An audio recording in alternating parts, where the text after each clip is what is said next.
Let's start off with, because this workshop's about grounding. This is what I called it, rooting, grounding to the earth. And I think that it's kind of interesting that the word grounding has like a lot of meanings. It's got that traditional sort of yoga meaning of becoming very aware of ourselves, becoming almost anchored to ourselves. There's a lot of talking in yogas when we're sitting down and breathing, doing the pranayamas, that we're actually anchoring, grounding through our sit bones, getting connected to the earth. So there's this sort of, I'm not going to say metaphysical, but it's almost like a spiritual, physiological, mind-based idea of what grounding is. And it's very important. Yoga is probably one of the tools that I found to be really good for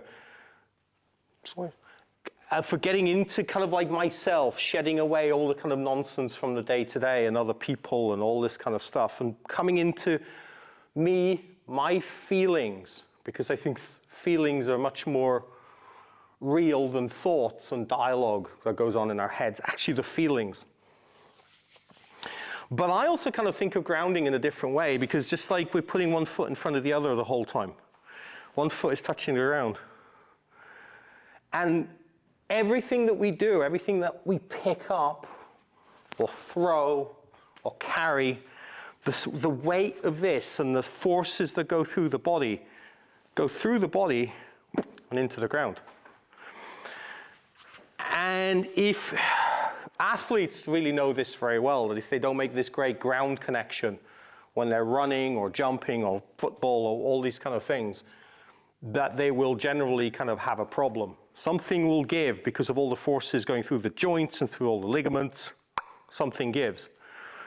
In a more kind of like practical, non-athlete world, like you and me kind of going through the world, well, we want to make sure we put our feet on the ground so we don't twist our ankle. It's like number one, like we want to make sure every step is kind of solid. And this is why, as human beings, we're much, much happier to walk forward, even though we're not looking at the ground. We're sort of peripherally aware of what's going on, than we are looking backwards, going backwards, because we don't know what's behind us. We could fall into holes. This idea of making connection as we're walking, as we're moving, as we're carrying things, limits the amount of sort of like damage we're causing to our joints, but also reduces on accidents. And it's a way to preserve longevity. And I think, again, yoga's really good for this, because there's a lot of poses where we stand in various positions for extended periods of time sometimes, and we're aware of what's going on in our feet. Now, a phrase that I'm going to use a lot, just moving everything. There we go. A phrase I'm going to use a lot is lift and spread the toes today. It's something that's quite specific to the lineage of yoga that I've been taught, but also it is something that you'll come across in other forms of yoga and martial arts as well. This idea of lifting and spreading the toes. Now, you're all sitting down, but you can still spread your toes. Have a look down at your toes and move them. Lift the toes up towards your knees and notice what happens. Now, for some people, their toes are going to move a lot, like wham, they go, like cats do with their feet. Sometimes they can really spread them wide. Other people, they're going to have very little connection with their feet. It doesn't make you better or worse at yoga. It doesn't make you better or worse at kind of anything in life in general, really. But the more that we can spread our toes, well, the more connection we have to our feet. So have a look at one foot, lift and spread the toes. See if you can move each toe separately. Like, can you move your big toe? Usually most people can move their big toe. What about the next toe? Can you move that one? Or maybe the little toe. If you can't, there's a few things you can do for helping you get to grips with your feet, because everybody wants to see everybody else in the yoga room lifting and spreading their toes. They want to do it themselves. It's like, well, what can you do if your toes don't move? First off, look at them. When I started doing yoga, I'd spent so many years wearing boots and tight ankle boots and all this kind of stuff from work that I used to do and stuff like that, I had very little connection to my feet. So the idea of lifting and spreading my toes was like, they felt like lead. Like every one of them just didn't want to move. And over the years, it's kind of gotten a lot better. And a lot of that is by having this connection, looking at them, what's going on, because we don't look at them enough. Like, yeah, we need to look at our feet more. The other thing that I would say that is important with lifting and spreading the toes is that if you put your hand on the front of your shin, as you lift and spread your toes, you'll feel that there's something moving underneath your shin. Oh, well, on the front of your shin. So while you're kind of like lifting and spreading the toes, notice that there's a muscle at the front there. For people that like muscle names, that's called tibialis anterior. Anterior because it's on the front, tibialis because it's on the tibia bone. And it's responsible for a lot of things. It's not just responsible for lifting and spreading the toes. It's responsible for partly as well supporting the ankle because the muscle diverts at the ankle and goes around the foot and creates like a stirrup for the foot to be held up in. It also helps to create the arch that you have on the inside of your foot. So turn your foot over and have a look at the arch. Some people have got a big arch, some people have got almost no arch at all. Again, doesn't make you any better or worse at yoga. However, having an arch in your foot is kind of healthy for a number of reasons. It's like a shock absorber in your foot, so when you're walking along, that arch takes some of the shock as you're moving along through life. That arch also kind of is just part of kind of what we are in terms of that we're putting weight through the balls of the feet and the heels of the feet rather than through that middle bit, which is tenderness. So as you're lifting and spreading the toes, notice how that arch in your foot maybe gets a little bit bigger. Maybe swap feet and see what you've got going on the other one.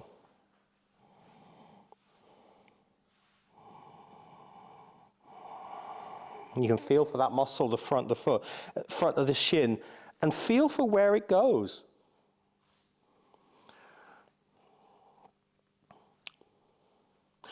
There's another reason that we want to play with this muscle and strengthen this muscle in the front of the shin. It's because it helps to protect the knee. If you will go to a physiotherapist, at least a doctor probably is not going to kind of like do this. But if you go to a physiotherapist with a painful knee, generally the advice that they'll give is exercise the stuff above the knee and below the knee. Now we're quite good at exercising the muscles above the knee, these quad muscles here and the hamstrings at the back. We're quite good at these muscles. But this muscle, the front here, we're not so good at. Again, yoga helps us do that. So we're going to get to grips with this muscle, the front of the foot, for sure, over the next couple of hours. So also a little bit of geography as to where we're talking about. So the front of the foot, we've got this tibialis anterior on the shin. So this bit down the bottom here is the shin. Calf muscle at the back. Anybody get a cramp in that one at night? That's brilliant. Quads at the front, there's 4 of those. Hamstrings at the back, there's 4 or 5 of those, depending on how you sort of label them. So if I throw a term out and you're like, what did he mean by that? Feel free to ask, because you're probably not the only person who's wondering what the hell he's on about. So let's get started with some breathing and connecting to our feet. Here's what I want you to do. Let's start off sitting comfortably. You can sit with your back against the wall, sit on a nice cushion. One hand on the chest, one hand on the belly.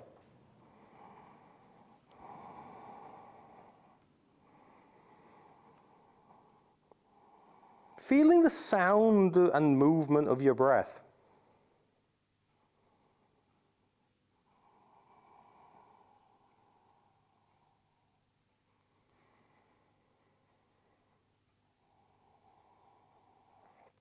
Notice what your breath feels like. Does it feel smooth?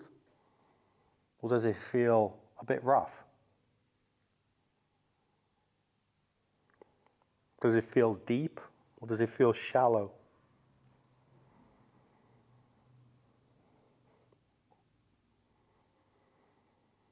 Does it feel fast or does it feel slow?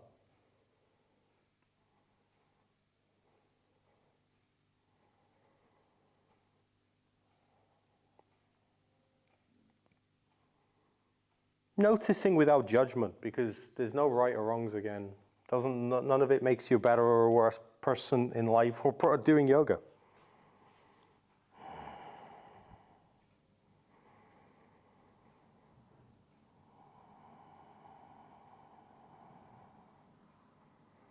Take another big breath in. Feel for lifting the collarbones, these bones at the front of the chest, a little bit up towards the ceiling. And then on the exhale, dragging your shoulder blades down the back.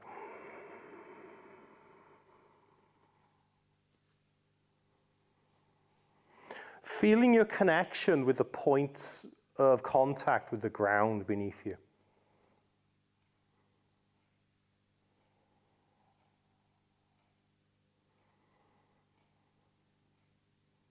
Bringing your awareness both onto the breath and those points of contact with the ground.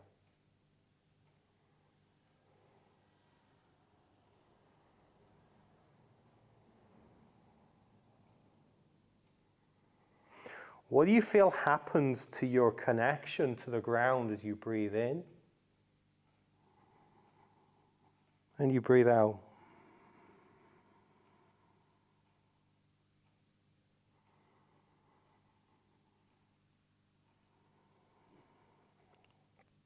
Gently bring your awareness to the crown of your head and gently lifting that up towards the ceiling, almost reaching up like a flower reaches up for the sun.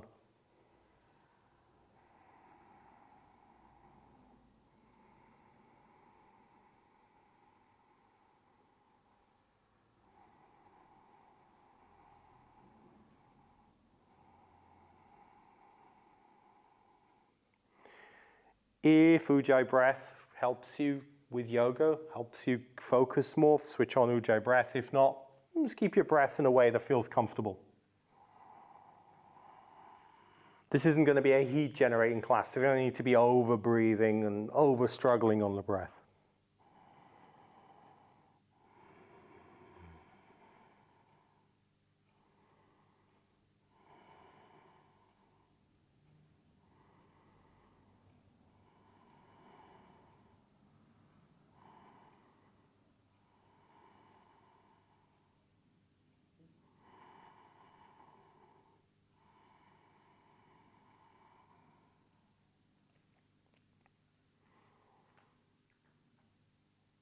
Again, coming back to those points of contact with the ground beneath you. And now bringing your awareness and maybe sending a breath or two into your feet. Noticing what happens as your awareness moves to your feet and as your breath maybe moves to your feet. Some people see colors, some people see like a movement, like an expansion and contraction. Other people feel warmth. Some people feel nothing. Fine too.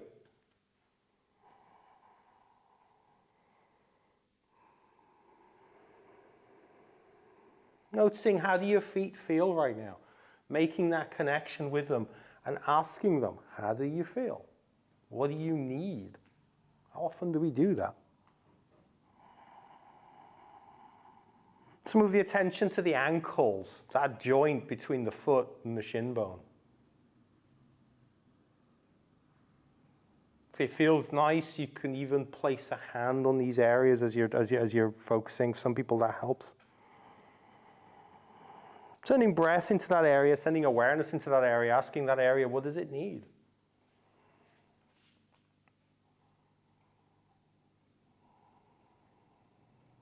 Giving it focus.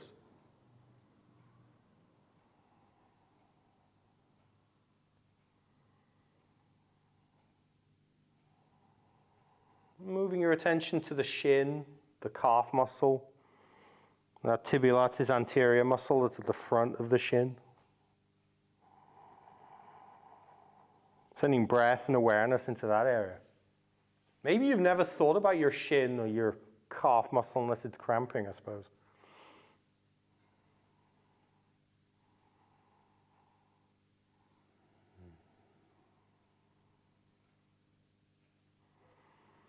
Then bringing awareness to the knees. Sending breath to that area, sending attention, awareness to that area.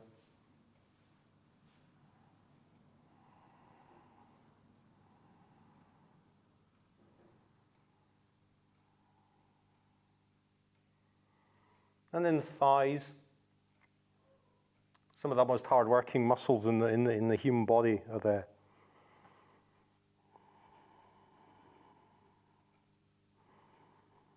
Noticing, inquiring, what does that area feel like? What does it need?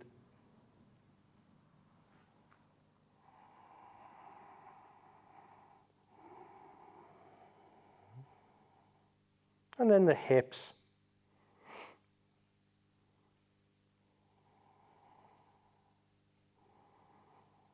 Sending breath, sending awareness. The hips being that area when you're sitting down is that connection with the ground below you.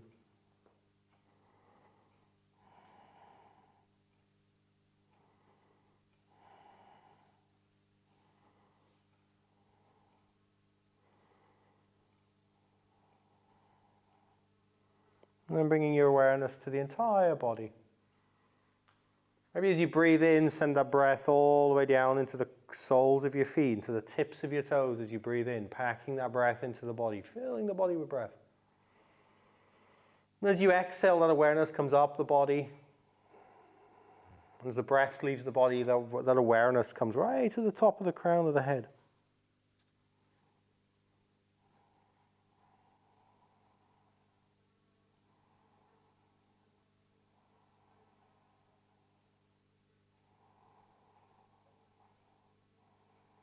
Noticing without judgment.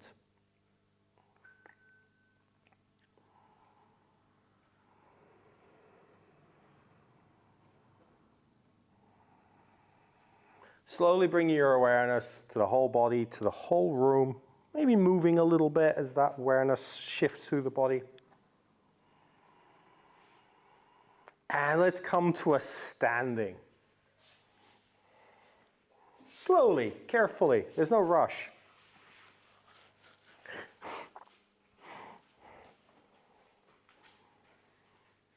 First thing we're going to talk about with standing is that there's a difference between standing on a mat and standing on the floor. And maybe this is a nice time to be experimenting with what does it feel like, that difference of moving from your mat, which is spongy, has a little bit of give to it, to moving on to hard floor. What is the difference?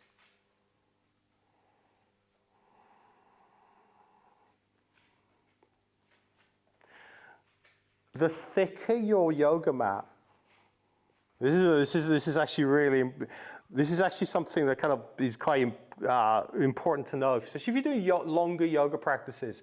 The thicker your yoga mat, the more give it has, the harder it is, because your legs and your feet have to work so much harder to balance you and keep you supported when you're on spongy stuff than it does when you're on a hard floor. It's really kind of almost like you'd think hard floors would be harder on the body.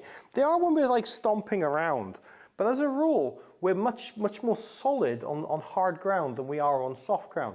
So people at home who are doing yoga on yoga mats, on carpet, and if that carpet especially has got underlay underneath, you're working really hard in some of these poses to keep yourself solid and keep yourself standing up.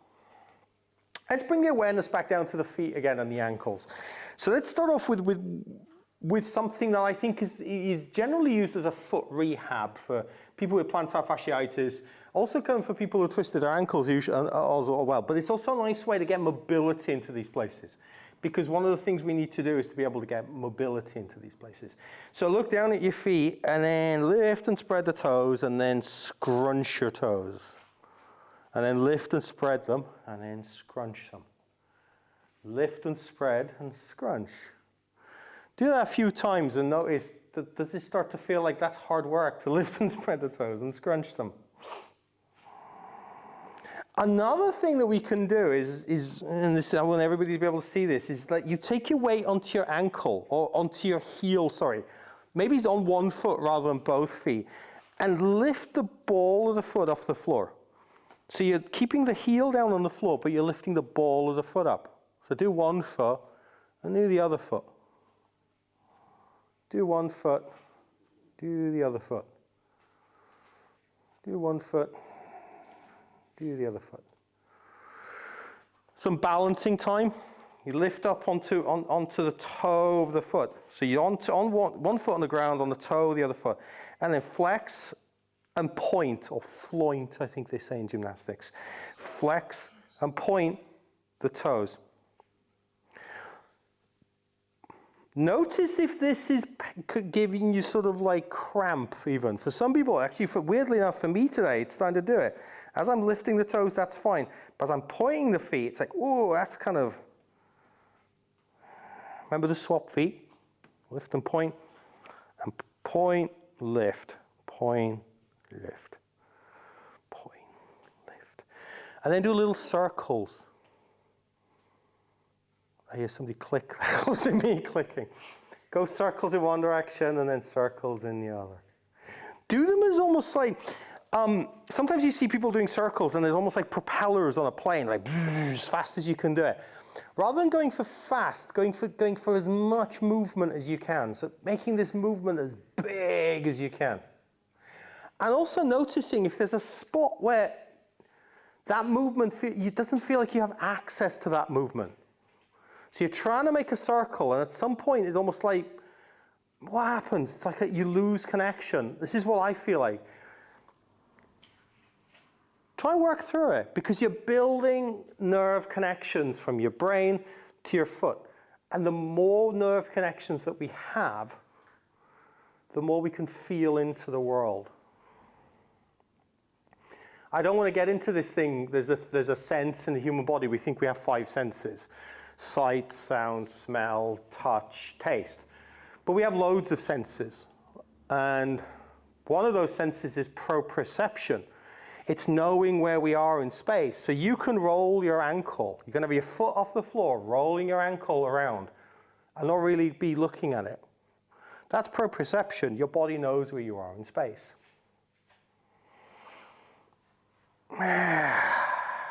Foot scrunchies. These are the brilliant ones. If you're at home and you have a blanket, put the blanket down on the floor. Here, everybody's got a prop. It's a piece of paper. What we're going to do with a piece of paper, I would not suggest putting it on your mat. I would suggest putting it on the floor. Because if it's on the mat, it's going to get hard work. So put the piece of paper on the floor, and then you're going to put your foot on the floor. If your foot is like mine, it's too big to fit on the whole thing, then put the ball of your foot on near the middle, and your toes on the piece of paper. Then what I want you to do is to scrunch the paper and try and make a ball out of the piece of paper. So you're scrunching it. Yeah, socks. You could do this with socks, but you're trying to make a ball out of it.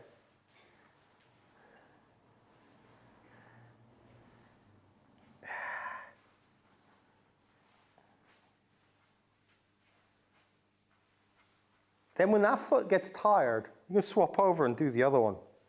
Can make a ball out of it. Try and scrunch it as much as possible.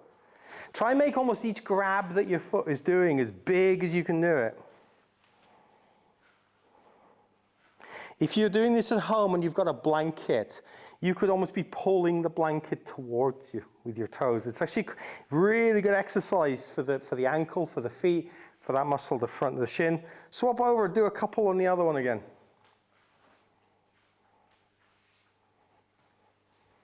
My tissues, my piece of paper is starting to look really rough now. Swap over and do the other one.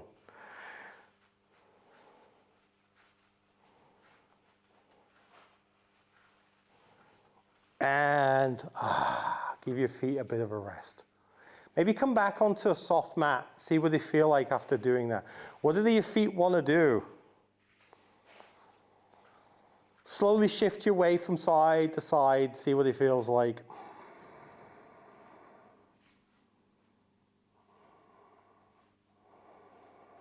Where did you feel that scrunching action going on? Some people feel it in the front of the shin. Some people feel it at the back of the shin.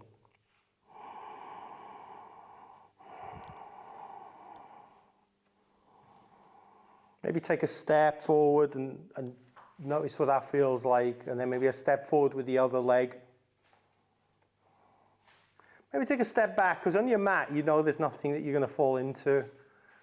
And step back with the other foot. Coming back into mountain pose. And noticing just after this scrunching thing, do you feel like you have a better connection with your feet?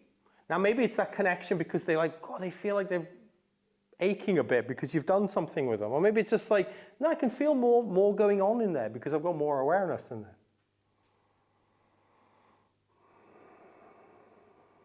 Coming to this idea of grounding again, one of the things that I like to do when I'm in something simple in yoga, like mountain pose, is to bring my awareness to my feet and then use this sort of,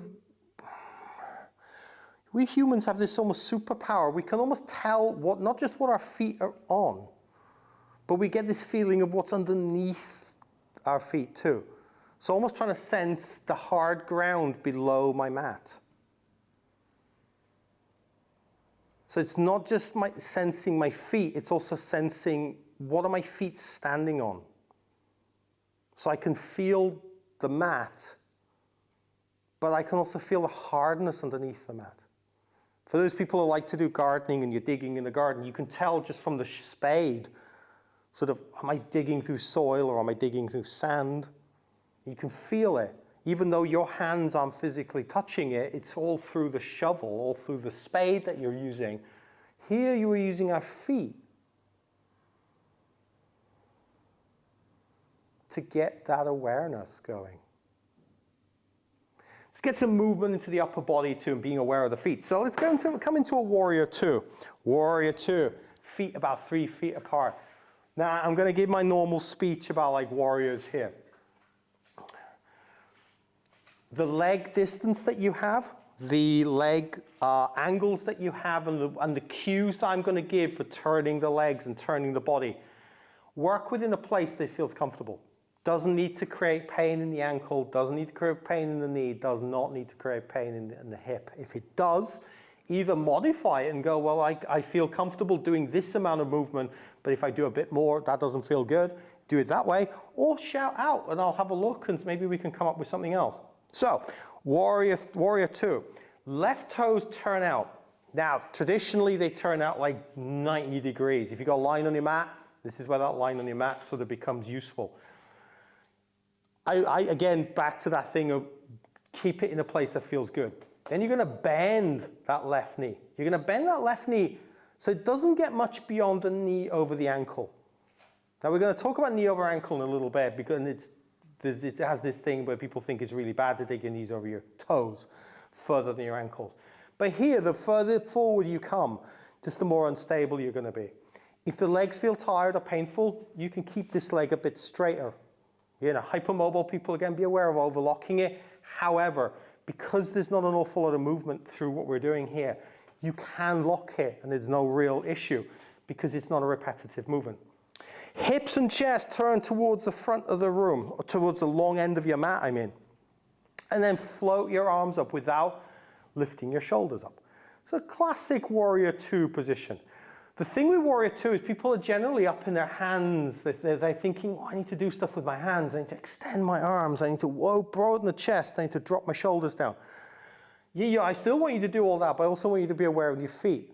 So I want you to lift and spread, gently lift and spread the toes on that bent knee, and gently lift and spread the toes on the other foot. And see what you feel like. What does that feel like internally to you? Shift the weight from pressing through the heels of the feet, through the pressing through the balls of the feet, and then find that middle ground where it's in the middle.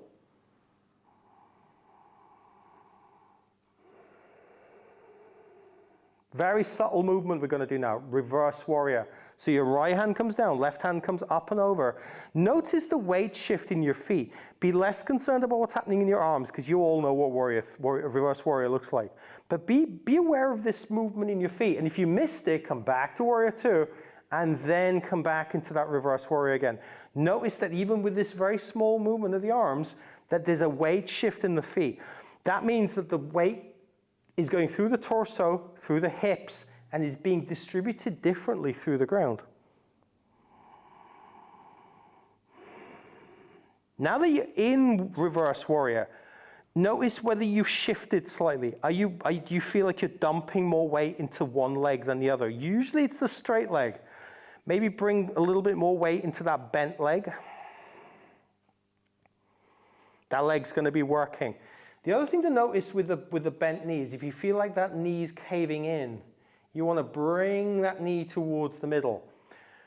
If you feel like the side of your foot lifts up as you're doing that, then adjust the foot position. Maybe you don't need to be in so much of a line for it. Maybe you need to bring your foot in a little bit. Again, only you know what the best route for you is here. In a moment, we're going to come out of reverse warrior back into warrior two again. Notice the weight shift in the feet. Back to warrior two.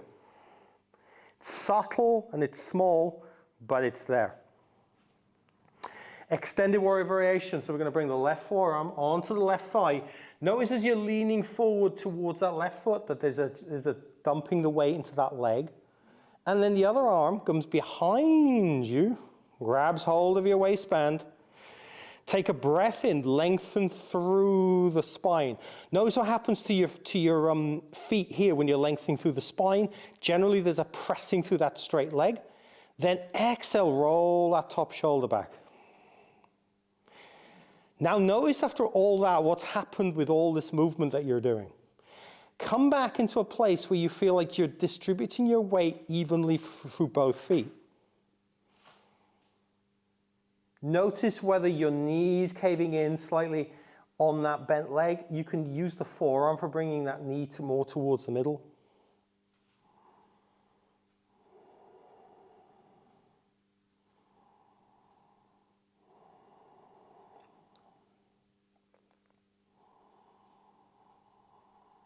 Inhale and lift and spread the toes. Press through the balls of the feet. Exhale, press through the heels of the feet. Inhale, bring the weight to something in the middle between the balls and the heels.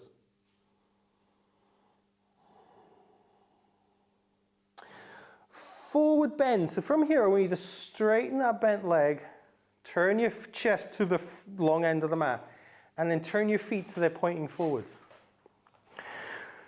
When your feet are pointing forwards, I want you to notice, I want you to maybe even look down at them. Are you rolling onto the outside of the feet? If you are, notice what lifting and spreading the toes does. Does that feel like it pulls your feet in a little bit? You might need to make a little bit more of a correction. You might need to physically press through the inside of the feet more here. But notice that action of lifting and spreading the toes does tighten up the ankle slightly.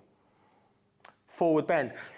Lots of different forward bends here. Some people like to bend from the top of the spine all the way down, and they come all the way down to the floor. They love that. Other people want to be more cautious with forward bends. They maybe take their hands onto their thighs, send their hips back, and support themselves to come down to a position that feels good. Pick a forward bend that works for you. But as you're moving into whatever forward bend that you're doing, be aware of your feet. What's happening to your feet here? It is okay to always bend the knees in a forward bend at any time. That's like a given. You can always do that.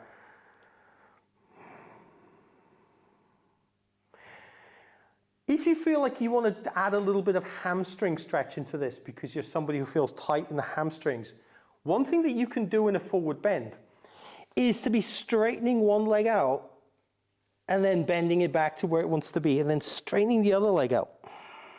You can do this whether your hands are on your thighs. You can do this if your hands are on the floor even.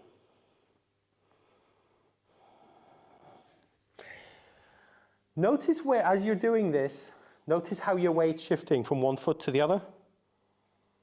Notice where your weight's shifting from within your foot. And then come back to that middle place, even if that middle place is with bent knees, that's fine. There's no worries at all by using bent knees here.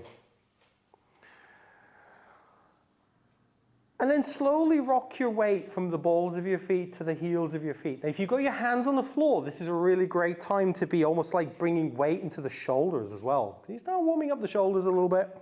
We're not going to be doing a huge amount of shoulder stuff today, but not much at all, actually. But in yoga, and if you know you're going to be doing stuff, this is a nice way to be warming up the shoulders by shifting the weight back and forth ever so gently. Notice as you're shifting the weight back and forth, that the weight is through into the balls of the feet and into the heels. But I want you to get a little bit more subtle now. Notice, is one leg or one foot taking more weight than the other? Maybe it is, maybe it isn't.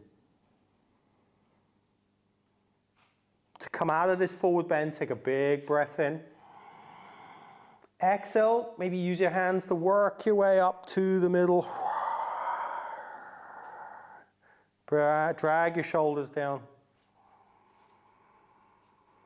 Turn your right toes out this time. Again, same thing, warrior two on the other side, but same rules apply. If there's pain, make adjustments so there isn't pain. So right toes turn out, left toes turn in, hips and chest towards the long end of the mat. And then arms come up in a very gentle way. Notice that just because you've swapped sides here, one leg versus the other is bent, that there may be huge differences in the way that you're distributing your weight from one leg to the other. Right-handed people are usually right leg dominant. So you might find that when you were doing reverse warrior with the right leg bent, that you were putting a lot of weight into that leg, and now the other way around, it's still in that right leg. Try and get that weight between both feet, between both legs, so you're distributing it a little bit more evenly. Lift and spread the toes. Notice what that does. Gently lift the crown of the head up and then drag your shoulder blades down. Reverse warrior, left hand goes down, right hand goes up. But as this is happening, notice what's happening with your feet. Be aware more in the feet than anywhere else. You all know reverse warrior. The great thing about these poses, the more you do them, the more you know them, the more you can use them to observe other subtleties within the body.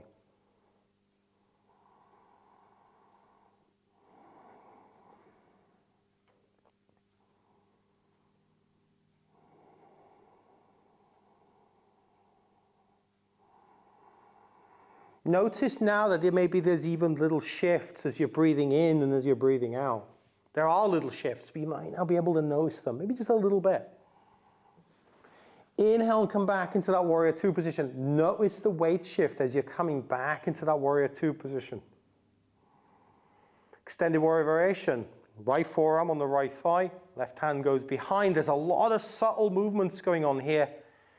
Inhale, lengthen the crown of the head. Exhale, roll that top shoulder back.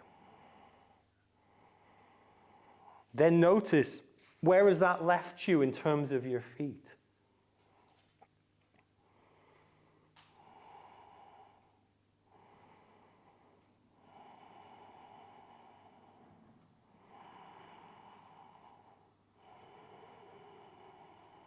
Inhale slowly back into that warrior two position. Again, watching the weight distribution as you're coming back into that warrior two. Arms can come down, turn your feet so they're facing forward, and then do this amazing thing of heel toeing your way to standing. Why is heel toe so great? Because it actually works the hip muscles really well. Then come back into mountain pose and notice, what do your legs feel like? Do you feel like you've done two poses, or do they feel like you've done a lot more poses than two poses on each side?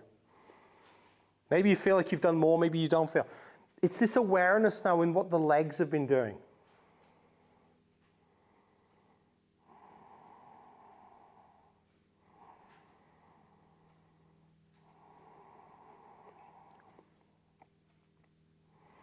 Standing back bend with a block or something. Gonna need a block. If you don't have a block, you can use like a rolled up mat, that kind of thing. So I'll let you find one for a second.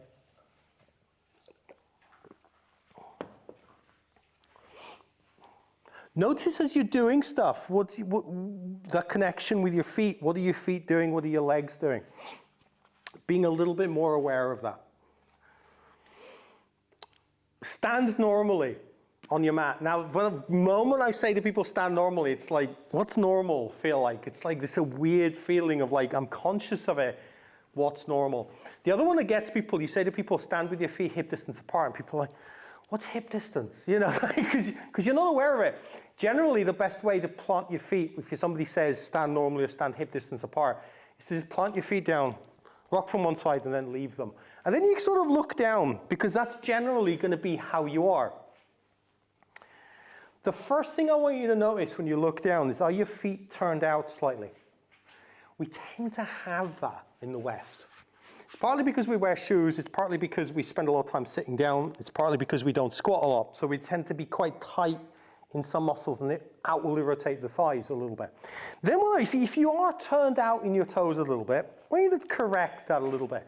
Now, if you turned out a huge amount like I used to be, maybe you don't correct it all the way, maybe you just go halfway. If you turned out a little bit, bring them to the middle. See what does that feel like. Press through your heels, press through the balls of your feet. Notice the difference, and maybe this is a time to switch between your toes being out and your toes being straight. Where do you feel that tension? Some people feel it in the knees, some people feel it on the inner leg line, some people feel it up in the hip. It's going to be in different places depending on what's causing it.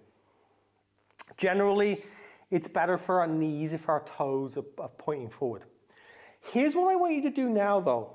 Now you've got your toes pointing forward.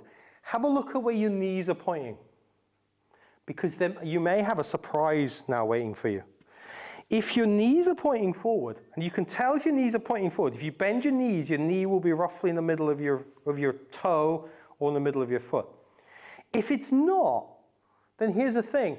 Your knees aren't pointing in the middle. So what I want you to do is to turn your feet out slightly so that your knees feel like they're more in the middle. And then bend the knees and notice, is that tension that you felt, tightness? Maybe it's still a little bit there, but is it gone? I'm trying to set here what is a neutral way for the legs that doesn't feel kind of painful, but actually adjust them ever so slightly. Now you've got that. Find your block. Put your block between your legs and give it a little bit of a squeeze. 20% squeeze is good. 50% squeeze is good. 100% squeeze too much. 150% squeeze, well, that's way too much. And start gently squeezing the block. Notice what muscles are switching on for you to squeeze the block. Squeeze the block and let go. Squeeze the block, let go. Lift and spread the toes, then squeeze the block and let go of everything. Lift and spread the toes, squeeze the block and let go of everything. Squeeze the block a little bit more. Does it feel weird not lifting and spreading the toes? Lift and spread the toes. What do you notice? Let everything go. Do that a few more times. Try to tune into what muscles you can feel. Maybe muscles at the front of the thigh, maybe even the pelvic floor muscles.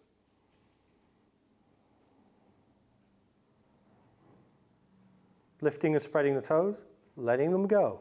Squeezing the block, lifting and spreading the toes, letting everything go. Doing little cycles of these movements. Squeezing a block and you're lifting and spreading your toes. This is what we're doing here. Now, we're going to come into a gentle back bend. So for this, I want you now to lift and spread the toes. Lift and spread them like a 20%, 50%, not full on so you're feeling like, oh, I'm getting a cramp in there. Lift and spread the toes. Press through the heels of your feet. Lift the crown of your head up towards the ceiling as much as you can. Bring the hands onto the hips as well now. And then bring your elbows slightly back. So you're squeezing the middles of your shoulder blades together ever so gently.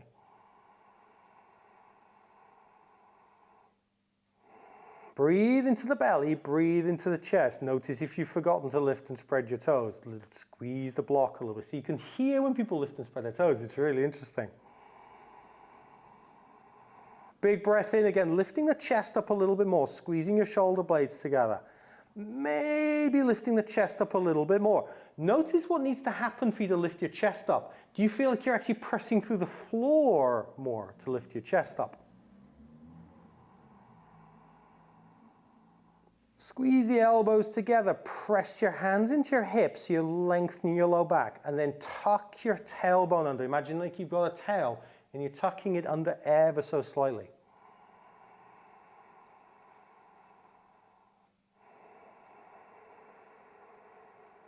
Keep pressing into the floor with your feet. Keep gently squeezing the block. Keep gently lifting and spreading your toes. And maybe lifting your chest up a little bit more. Maybe leaning back if this feels good. What you do with your head is very dependent here on what does your head feel like. Do you want to bring your chin in onto your chest, which some people do. Other people like to let their head low back. Other people keep it in the middle. Take another big breath in, and as you exhale, come back into the center a little bit. Notice the weight shift in your feet as you come back to the center. Keep that squeeze on the block. Keep the toes lifted. Remove your hands from your hips. Come back into that mountain pose position.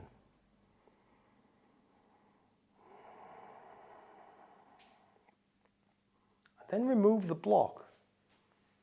And just notice, what does it feel like? Does it feel any different? Do you feel like I've got more connection? Do you feel like, God, my legs feel achy after that, because even though I didn't feel like I did that much? Whatever. Do you want to go back to a normal standing posture where your weight is in one leg rather than the other? Or does it feel like, no, I want to be more in the middle? It's all okay. Again, awareness. Lunge. We're going to play with lunges. So, let's come with a lunge with the right leg forward. So whichever position you're in, I'm going to kind of like be more forward here so everybody can see what I'm doing. I'll do it like I'm mirrored, so it'll be my left leg here, but it'll be your right leg. Classic lunge position in yoga. We're going to a deep lunge in a minute, but this is more like the standing lunge position kneeling lunge position that you would do in yoga. Few things I want you to notice. Number one, look back at your back leg. Does that back leg go straight back, or do you feel like it comes in towards the middle a bit? If it is, rotate it out so it's straight or straight-ish. Again, stay away from any of this pain in your leg, pain in the hip, pain in the knee. If it feels like the ground feels hard, you could always roll your mat up an extra thing and take another bit more padding in there. Next thing I want you to notice is, are you wobbling around? Is it like, way, like this? Because your legs have been working quite hard and you've been quite aware of your feet. But you've been aware of your feet and legs in a very straight position. Now you're bent and you have to figure it out again. Gently squeeze your thighs together. Imagine you've got a block and you're squeezing it together. But you don't have a block. It's just all in your brain. Second thing I want you to do is imagine lifting the crown of your head up. That'll straighten you up automatically anyway. Third thing I want you to do is to be spreading the toes on the front foot and pressing that back foot down. Because the other thing that we tend to do in a lunge is that this back leg does nothing. You can tell if the back leg's working because your butt muscles feel like they're more switched on. If your butt muscles suddenly feel like they're just going, they're relaxed, they're not doing much, you're dumping weight into your low back at this point. So feel for squeezing the butt muscles. There's a bit of a lift going on. And notice, does it feel a little bit tighter? Does it feel a little bit more stable? Hopefully it does. Maybe if it doesn't. The other thing I want you to now notice is this front knee here. Does this knee go out to the side, or does it go into the middle? Coming out to the side is more common because of what we talked earlier. It's called knee valgusing within the kind of like the therapeutic world, of the physiotherapy world. This idea the knee cants off to the side. Bring it up to the middle so the knee is pointing up towards the ceiling. If your knee is going out, and I'm going to use balance here just so I can demo for a second. If your knee goes out to the outside, I want you to bring your hand onto the inside of your knee and gently press that knee in. If the knee's going the other way, bring the hand onto the outside of your knee and press it into the middle. It's helping you switch on those muscles that are activating one way or the other. Now, if your knee's pretty much in the middle, what I want you to do is press down through the balls of the feet, press down through the heels, so that you're creating this structure here. In martial arts, this kind of structure, they'd expect you to be able to support somebody coming along and sitting on your knee here, so it's that solid. So it's not like a floppy structure, it's a solid structure. In yoga, nobody's going to do that, but the thing is, you still want it to be strong. Now you've got that. Could do this other thing where we lift the arms up into the air. Notice what happens when you lift your arms up in the air. Does all this kind of bottom structure feel strong still, or does it feel like, oh yeah, that can go everywhere now because my arms are just up in the air? Do the same things that you did before. Press down through the back leg, press down through the front foot, gently squeeze out that imaginary block that you've got going on in there, press through the front, get those butt muscles switched on, and then let that support you.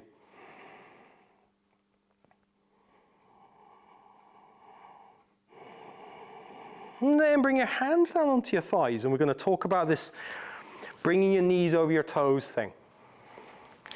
You'll hear this thing that bringing your knees over your toes is a bad thing. Not really. It can be bad if you're like really loaded, so it's really heavy. So if you're moving really fast or if you've got a heavy load on you, then this idea of bringing the knee over the toes puts you at a disadvantage. In terms of mobility, it's a really good movement, and we're going to play with it right now. Hands on the thigh here, and we're going to rock back and forth. Keeping the ball of the foot on the floor, keeping the heel of the foot on the floor. I want you to experiment with how far forward you can bring your knee. Now, if you feel like you're getting unstable, you can bring that leg a little bit closer and do it.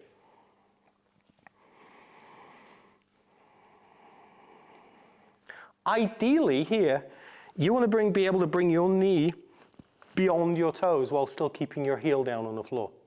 That will give you a good range of motion in the ankle.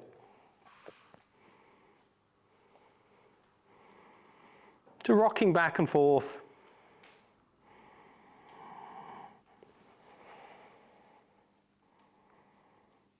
And if it feels comfortable, you can stay in this forward position for a breath or two. Press the arms into the thighs so you're lifting your chest up. Notice if it feels wobbly. Do those things to anti-wobble it. Squeeze that imaginary block. Press that back foot down. Press that front foot down.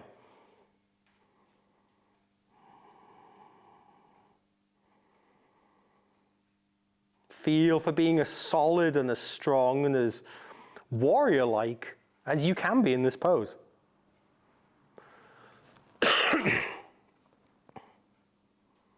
Inhale, come back out of that. Swap your legs over. Your other leg is, it's weird, isn't it? Does the other leg now feel like, God, I've got to do something? This feels weird. We don't come off a production line like Terminators, which means we're different from one side to the other. We're different when we're made. We're different when we're in the womb because of the way we stay in the womb or the way we're packed in there at times. We can be different from injuries, from our habits, from being left-handed, right-handed, all this kind of stuff. This is what you're going to notice. You've swapped your legs, and you're going to notice what worked on the other side is not going to work on this new side that you're on. So you might find one knee caved in, this knee caves out. So you want to do this adjustment of getting the knee up to the middle. Maybe using the hand on, if your knee caves in, use the hand on the outside to press for a few seconds. If the knee was caving out, bring the hand onto the inside, squeeze to the middle for a few seconds. So you're switching on those muscles to lock the knee in the middle. Press down through the back foot, press down through your feet, lift your spine up towards the ceiling, feel strong, squeeze that imaginary block, lift and spread those toes on the front. And then maybe bring your arms up. Notice that takes it all to pieces again, and you got to start off again. Again, one of the key points in here is noticing, do your butt muscles feel like they do that thing where they just kind of let go? They can do this thing of letting go when your arms come up. It's a weird thing because we're trying to compensate in the shoulders for not having as much mobility in the shoulders. There's this idea that the butt muscles give way in order for us to bring our arms up higher. So this is why I always say, keep your butt muscles locked up, bring your arms up as high as your mobility allows you to do, and don't go any further. Definitely don't just go, so you can bring your arms up higher, because that's not good for the low back. Feeling for what goes on in this pose. Again, pose you've probably done thousands of times. Then bring the arms down onto your thigh again. And then we're going to do this thing of rocking back and forth. So bringing the knee over the toes, and then coming back. Keeping the heel of the foot on the floor, keeping the balls of the feet on the floor.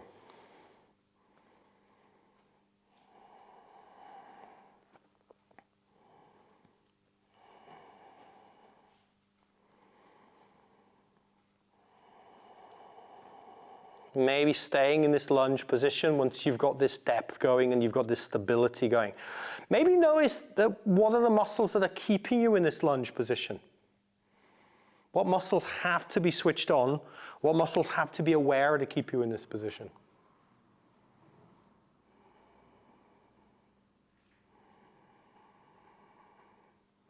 And then come back out of that one. Wow. And let's sit down for a minute because we've done a lot with the legs.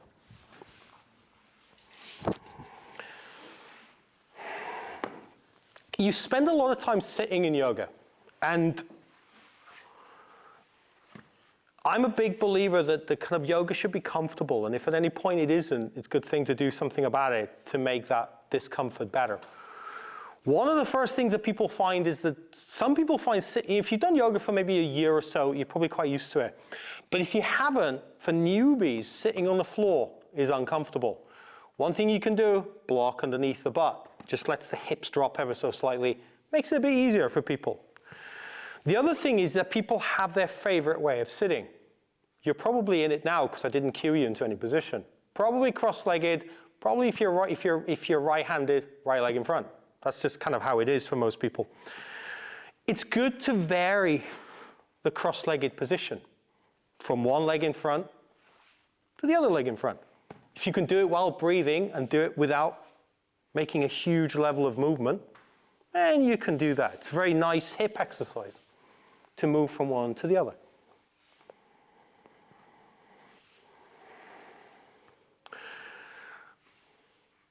Problem is with sitting cross-legged for most people, it doesn't actually help to warm the legs up. In yoga, especially as we move into more advanced practices, generally you're doing more than one thing. So if you're sitting in a particular leg position to do arm movements, well, you're going to be working on the legs and the arms. A nice position for most people's hips is Baddha Konasana. Bringing the soles of the feet together, pressing the balls of the feet together. Now, there's a lot of stuff that goes on here. First off, there's this distance between your hips and your feet. Some people think, well, that's got to be really as close to your hips as you can possibly bring them. Not really. If that's painful or tight, I definitely wouldn't do that at all. I would keep it in a place that feels good. The other thing people feel, sometimes this idea of their hip hanging in the air like this feels kind of, it just doesn't feel good. You can bring a block underneath there, especially if you angle the block, so you're lying on it like that. Takes the stress away. Kind of a nice position for a lot of people, this, especially if you're sitting in Baddha Konasana for an extended period of time. The main thing that's going to help you grow strength in your hips, though, is this idea of pressing the balls of your feet together. Notice how when you press them together and lift and spread the toes, you can actually see this arch in your foot.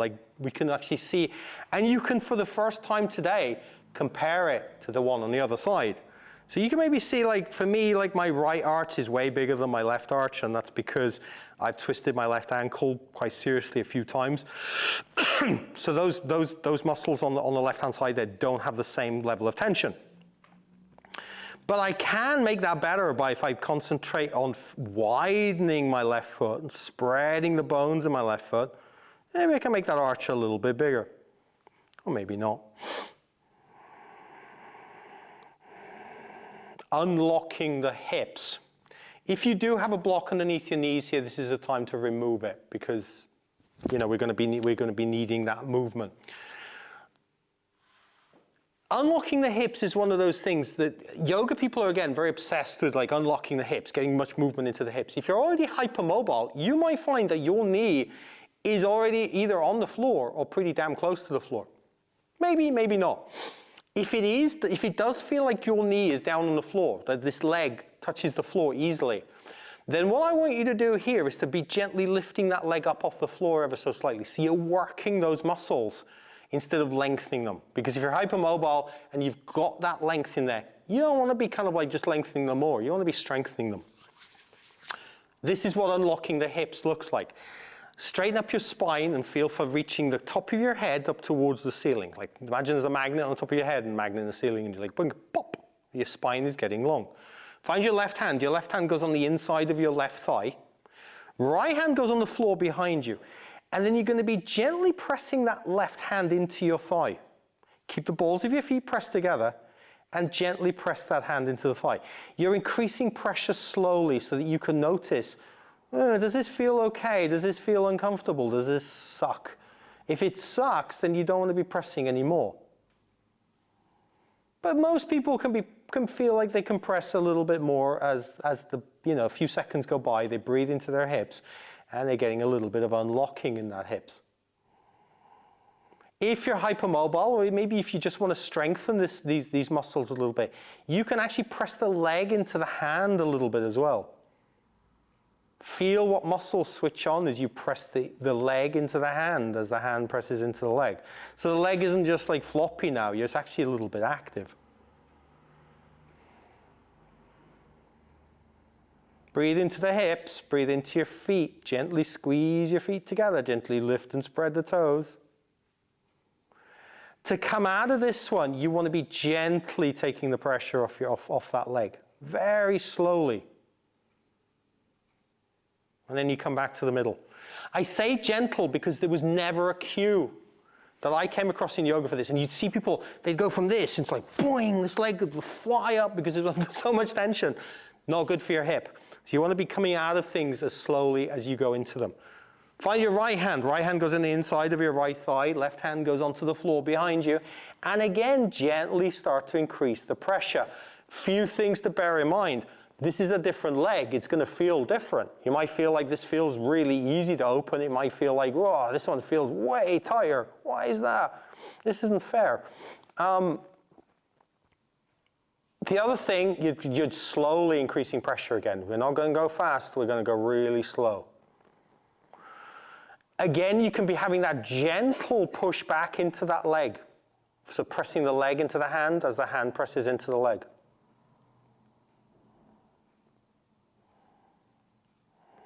Breathing into the hips.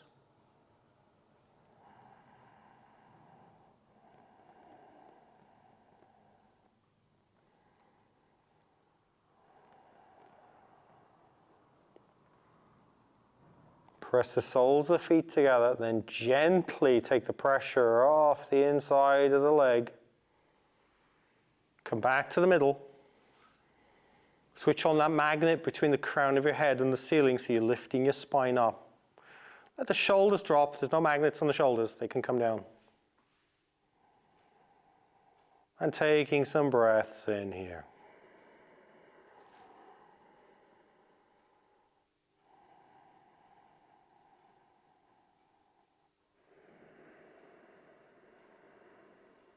Always in Baddha Konasana to come out of it, I recommend taking the hands onto the side of the knees and then using those ever so gently to bring the knees together. A lot of times, like 99.9% of the time, you're going to go, why did I do that? I didn't need to do that. I could just come out of that. But there may be that one time when there's a little bit of a twinge or a little bit of like, you're coming out of it in not the best way, and you're going to regret that. So I always recommend using the hands on the inside on the knees to come out of Baddha Konasana. Always, always, always. So if I don't cue it, if I forget to cue it, or if you're with somebody else and they don't cue it, I would always use that, no matter what position your legs are in for Baddha Konasana. Pigeon on the back. I've been talking about pigeon on the back a lot this week because I've been dealing with quite a few people who have something called sciatica, which is an impingement of the nerve from the L4, L5 coming out of the spine. And pigeon on the back is a great method of being able to, what are you talking about?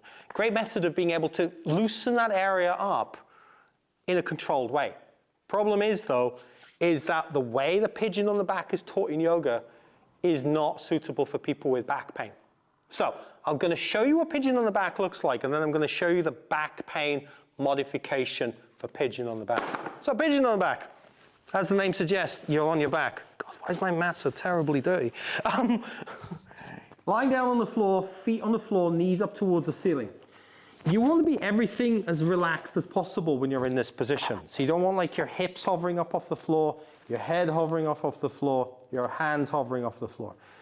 Pigeon on the back is dead simple in this position. You cross one ankle over the other thigh, so you're like in this cross-legged position, but you're lying down on your back. This is stage one. Stage 2 that people go to, because generally they don't feel much of a stretch here, is that you'll be cued to lift this other leg up off the floor, sort of catch hold of it, and then bring your head down onto the floor. That's great if your back's not hurting, but if you've got sciatica down your leg, this move here sucks. It really does. A much easier way of getting into this is to use a wall. I'm just going to demo the wall. I'm not going to even move my mat. You scrunch up to the wall so your toes are really close to the wall. Then you bring both feet up onto the wall. Cross one ankle over the thigh like this. And then in order to get that tension, you bend that straight leg. That's it. There's no struggle. There's no fishing for feet. There's no fishing for legs. It just works. There's nothing wrong with the other version. Wow, this is a really good stretch on the radiator as well, because I'm really a lot closer. This is kind of really cool. There's nothing wrong with the other version for people that don't have back pain. And it's quite a nice version for actually helping us being able to get a little bit more thoracic spine mobility in order to be able to get the hands through the legs. But with back pain, that fishing for the legs just doesn't, it just doesn't work for people. This is a safe way to get into this position, and it's safe to get out of it because you just straighten out your legs again. You swap the other side, cross the leg over, bend that leg. Stay here for a few breaths. And then when you're ready to get out, you bend your knees, roll over to one side, and you get out of it. So, let's play with pigeon on the back. Play with whichever version feels like it's the right version for you today. Like I say, twingy back, painful back. Yeah, you don't want to be playing with it. Choose this version on the wall. This version with a radiator on the wall actually is really good, actually, because I should have done this before. Whichever version you're in, your upper body needs to be as relaxed as possible. If your hips are tight at this point, if you're clenching at your hips at this point, then you're not going to get a benefit out of pigeon on the back, or any other pigeon, to be honest. It's kind of quite interesting. So you want that hip area to be relaxed. If you're lying down on the floor, cross your right ankle over your left thigh. Then stay there for a couple of breaths. If you're on the wall, then you cross your right ankle over your left thigh. Stay there for a couple of breaths before bending that other leg. If you want to take this to the level 2 version, when you're lying down on the floor, lift that left foot up off the floor, catch hold of your thigh. Then you want to be bringing your head and shoulders back down onto the mat. This is maybe where you realize that you bit off more than you could chew and your head doesn't come back down onto the mat. Maybe you have to grip your leggings a little bit differently. Maybe sometimes people use a belt. Sometimes people maybe put the hand on the knee or something. So you're going to have to change your modification. But you do want the head and shoulders back down onto the mat, because staying in this elevated cranked head position off the wall, off the floor, not going to be good long term. People doing this on the wall, bend that knee, come into this opening in the piriformis, in the glute medius in your butt. Take some breaths in. Relax the butt muscles, relax the muscles in the back of the thigh.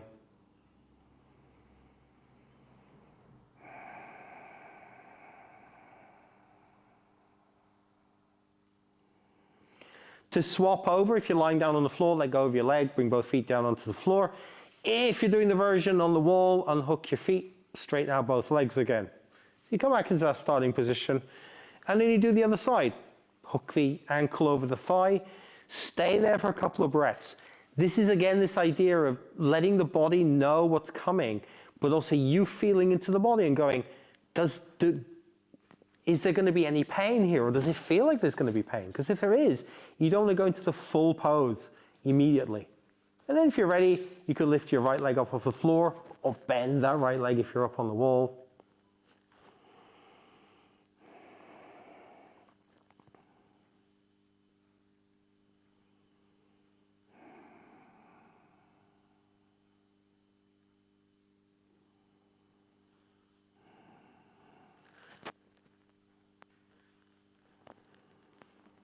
And then unhook your feet. Give your legs a little bit of a shake from side to side.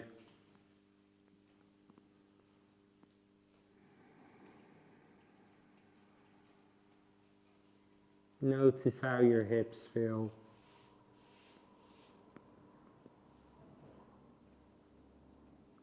Roll over onto your favorite side, and then let's stand up again.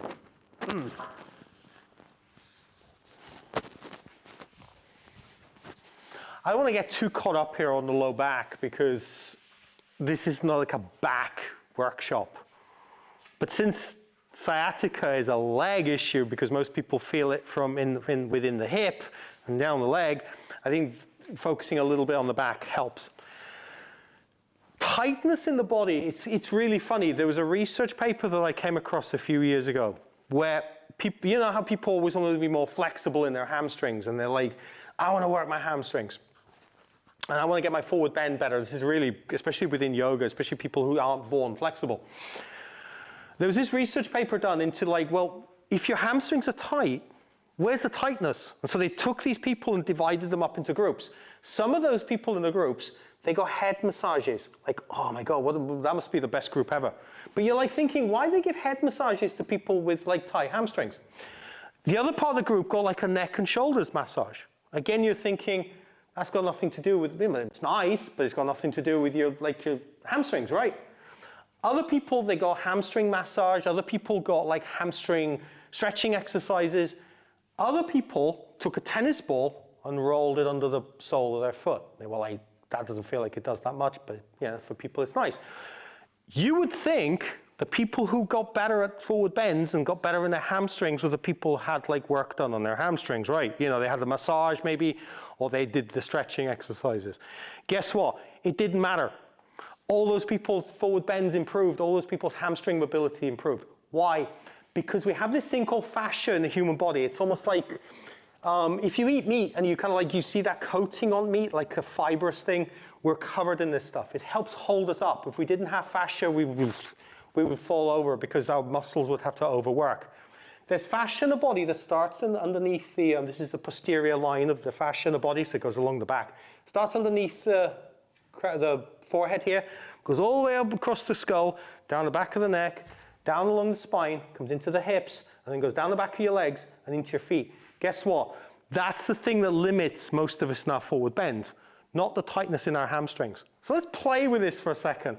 I think scalp massage is awesome. I mean, if you've got long hair, you might be messing it up a little bit. But let's give ourselves a little bit of a scalp massage. Bonus point, bonus thing here. If you're feeling stressed, out of kind of like loads of things that they kind of found that people could do to themselves to de-stress themselves, scalp massage was the one that reduced cortisol the best. So if you can give yourself a scalp massage, or better still, somebody else to give yourself a scalp massage, because then you're getting oxytocin as well, so much the better. Let's give ourselves a little bit of a scalp massage. Finding any tight spots, you know, like this bit at the back of the head here. Getting into that bit. You're probably all thinking like, why are we rubbing our heads for stuff to do with our legs?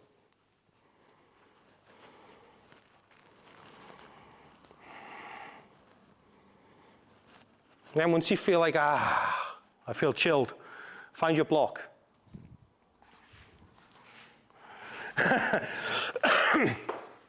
And then if I say we're going to do calf stretches, all of a sudden the cortisol is going to be back and your back like, reduce the So block goes on the floor.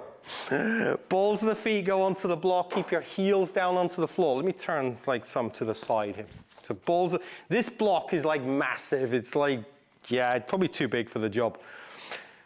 Couple of things here. First, I'll keep the chest elevated here, because if you come into this position, nothing's happening. Then play this front leg, this other leg forward until you feel like your calf is getting a decent stretch. Don't let the heel come up off the floor here. Let the heel be down in the ground. And breathe. Does this feel as terrible as it normally feels? To me, it doesn't. Like, it's really weird. Like, I feel like it feels a little bit more. Now, maybe it's because like I'm a little bit more chilled, but this feels like, it's not as bad.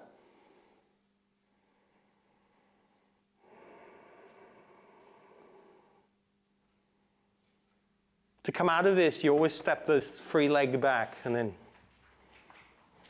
swap your feet.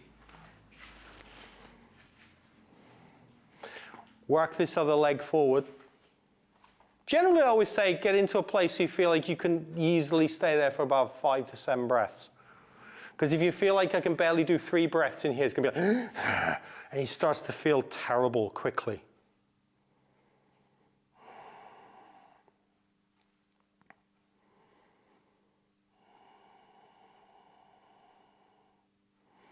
Breathing is a key here as well, because that breath going through the body not just oxygenates those muscles, not just calms us down from a vagal nerve perspective, but it also gives us this rhythm of like how much time is passing, so it doesn't feel like 1 second feels like about 30 minutes.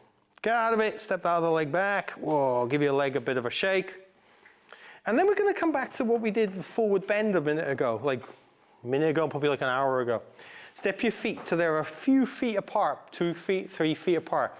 And knowing what your favorite forward bend is, now maybe your favorite forward bend is just taking the hips back a little bit and being in this position. Maybe it's bringing your hands all the way down onto the floor. Check out what the back of your legs feel like. Do they feel like a little bit looser? Again, you can always play with this idea of lengthening one leg, followed by lengthening the other.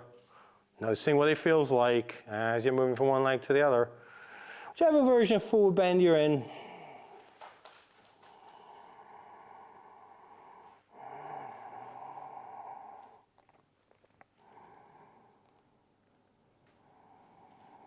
And then breath in, stand up, heel toe your way to standing. See how the back of your legs feel. Maybe have a sip of water or a sip of something. Because we're going to go back to sitting down on the floor and we're going to look at pigeon. Cortisol shooting up again and like a head massage. Pigeon is one of those things that people either love. Hands up if you love pigeon. Hands up if you hate pigeon. There's 2 hands up. Okay, it's really interesting. Wasn't here, but there was a class. And I asked a similar question. I said, who here hates pigeon? And somebody shouted, I hate you. And I can understand. I absolutely hated pigeon for probably 3 or 4 years while I was doing yoga.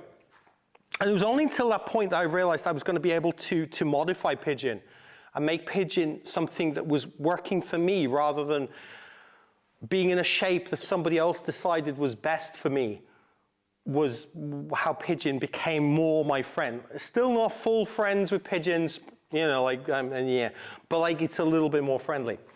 First thing we can do with pigeon is realize that we actually don't need to do pigeon in order to get the leg mobility that we sort of,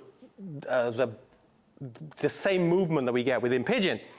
So if we sit down on the floor, knees bent, heels on the floor. So your knees are a little bit bent.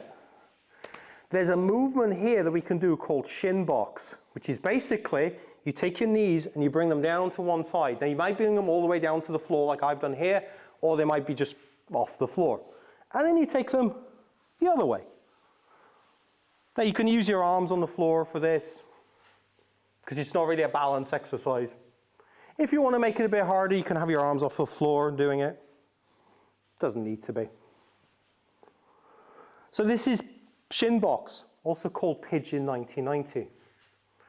The full version of pigeon 90-90 is you bring your legs down on the floor. So the outside of one leg is down on the floor, the inside of the other leg is down on the floor. And it's called 90-90 because this knee is 90 degrees, this knee is at 90 degrees, and your foot, God, the feet are dirty. Your foot and your knee are close to one another. This is a pigeon because you're externally rotating this thigh, inwardly rotating this thigh. You're getting a lot of hip movement in here, but you're not loading it in the same way that you're loading pigeon. We'll come to the kind of more yoga pigeon in a second. Swap over and do the other side. Notice again that your hips are going to be different from one side to the other. This is another thing with pigeon. There's a lot of people who can do pigeon on one side, but then there's another side that they can't. And there's this idea within yoga, let's swap sides again, go to the other side. There's this idea within yoga that if we stretch enough and if we practice a pose enough, we'll all be able to do it. Guess what? That's not true.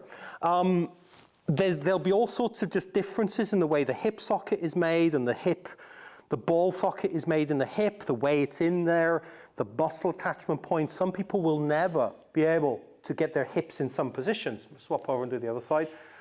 So some positions just don't work for us because, again, we've not come off a production line like a Terminator. So this here is a very, very unloaded version of a pigeon. It does an awful lot of what pigeon does without us having to worry too much about it. Let's come back to the middle, give our legs a little bit of a shake. The other version of pigeon that works for people who get into a pigeon and feel like, my hips hurt here, my knee hurts here, is what we did earlier, pigeon on the back, also called dead pigeon. I don't know who called it that. That's another valid option for pigeon here. The main thing to remember with pigeon on the back is that if everybody in the class is doing, say, pigeon with their left leg forward, like this one here, if you do pigeon on the back for that one, it'll be your right leg, your left ankle crossed over your right thigh. So this is like still my front leg here, still the same. So if you're going to do that, remember that you still keep the same leg in the front. So pigeon on the back, or dead pigeon, perfectly valid. You know, if you know you hate pigeon, don't do it. Do pigeon on the back. Another valid version of pigeon is standing pigeon. Now, standing pigeon sort of requires that you want to have balance. I was going to say, that seems solid. You can lean on something solid.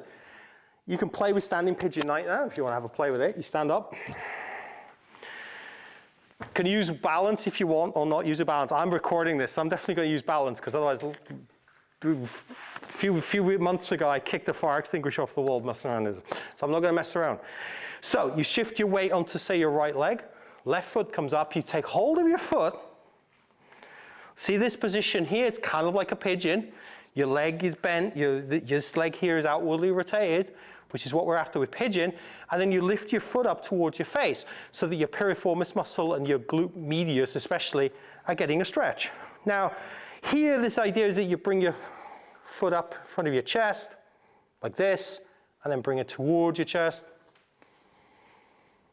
Remember to do the other side if you're doing the other side, and then you notice, wow, I picked the loose side first, didn't I? Because we all know without even thinking which is the side that feels loose. Babies are good at this. They bring their toes straight into their mouth. Valid version of pigeon again. There's even a simpler version of pigeon on the wall, I would call it. Standing pigeon on the wall. Yeah, that opens outwards, that's okay. Where you lean your butt against the wall, you cross one ankle over the thigh, and rest down like this. That's a valid version of this too. I've even seen people do it on tables. So if you're at home doing yoga, that is a version of pigeon too. All these versions aren't as loaded as this ground-based version of pigeon that yoga seems to love a lot. They love it in yoga because you can move into it easier.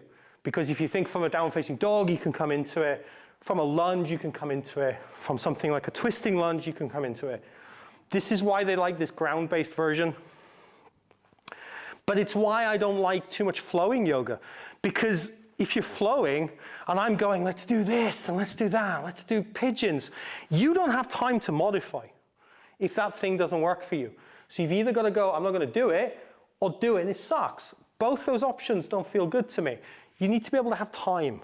This is why I don't generally do an awful lot of flow. There are other classes we do with a ton more flow in them. Some people love that, some people don't.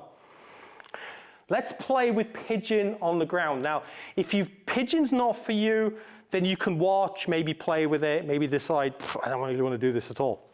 But it's kind of important because I'm going to show you a few things that maybe make pigeon easier. First is, how do you get into pigeon? Well, I already mentioned you can come into it from downward-facing dog. That's kind of quite an advanced thing for people. For most people, I would say come into a tabletop position. And then which way am I going to go here? I'm going to shoot my left knee forward between my hands And then the first thing you notice is that front knee can be in all sorts of weird positions. You can have that knee really bent so that you're more on the shin. You can have that knee at about 90 degrees, so you're out on the outside of the shin. I would say put it in whatever position feels like it doesn't hurt you. The next thing to notice is that this hip here for a lot of people doesn't come down to the floor. Now you can bring it down to the floor and you're in some kind of modified pigeon 1990, like I showed earlier here. This is valid. I don't see any problem with this position. The other thing that you can do is that you can take a block and support that hip. That's kind of cool. You know, you can play around with it. Now maybe you don't have the right size block, whatever. Maybe you do. Maybe you can finagle it so that it works. Kind of nice. Some people like to make their pigeons even more intense. Yeah, I know. Some people are like weird like that. How do you do that? Find your back leg, like bend that leg, lift the knee up off the floor, shoot the heel back so you're lengthening that leg, then bring the heel down onto a knee down onto the floor, and then the leg down onto the floor. Generally, for a lot of people, they're going to feel a little bit of extra tension when they do that. Final thing here is kind of what do you do with your upper body? I'm up here on my arms. Valid position. You can come down onto your forearms like a sphinx. Some people come down all the way into their chests. It's all valid again. Again, it depends on your flexibility, how you feel that day, and your relationship with pigeon. Bottom line, that's it. It is a good exercise for opening, for externally rotating the femur. I don't like the fact that it's loaded for some people. If your back's a little bit tight, it can be quite intense. So let's come out of this, back into that tabletop position. Let's do a cat-cow for a few seconds in tabletop. So inhale, let the belly hang down, head comes up, tail comes up. Exhale, pull the belly in. Inhale, belly hangs down. Exhale, pull the belly in. Pigeon on the other side. So for me, it was left leg forward this time, right leg forward. So right knee comes between your two hands. And you sort of decide here what's the position you want to be in. Is this leg bent and you're more on the shin? Is that leg more out to the side? So you're getting more of a rotation. Doesn't work for people with knee pain. Do you need your block for giving you a little bit more support? Do you want to get a little bit more intense here? Lift the knee up off the floor, shoot the heel back, bring the knee down and feel like, yeah, that's going to make it a lot further. And then maybe do you want to bring your forearms down on the floor, head down on the floor?